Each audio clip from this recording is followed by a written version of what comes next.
নমস্কাৰ বন্ধুসকল, আপোনালোকক স্বাগতম জনাইছোঁ JK ইনফৰ্মাৰ চেনেললৈ। আজিৰ ভিডিঅ'টোত আমি আলোচনা কৰিম IBPSৰ CRP CSA XV নিযুক্তি সম্পৰ্কে, য'ত গ্ৰাহক সেৱা সহকাৰীৰ পদৰ বাবে আবেদন কৰিব পাৰিব।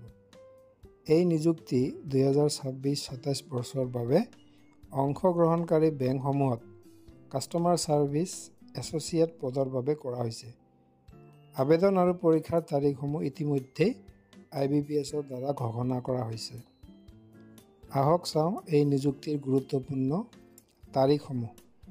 অনলাইন আবেদন 1 আগষ্টৰ পৰা 21 আগষ্ট 2025 লৈ।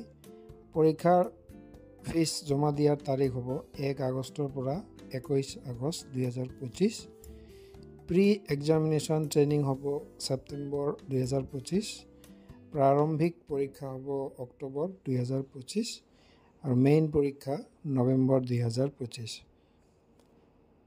ফলাফলটো হ'ব মাৰ্চ 2026। আবেদন কৰিবলৈ আপোনালোকে www.ibps.in ৱেবছাইটত গৈ আবেদন কৰিব লাগিব। বন্ধুসকল, ই এটা অতি সুন্দৰ সুযোগ। সময়ত আবেদন কৰক আৰু নিজৰ প্ৰস্তুতি আৰম্ভ কৰক। আৰু এনেধৰণৰ চাকৰি খবৰ নিয়মিত পাবলৈ আমাৰ চেনেলটো ছাবস্ক্ৰাইব কৰিব নাপাহৰিব। আজিলৈ ইমানেই। ধন্যবাদ। জয় আই অসম।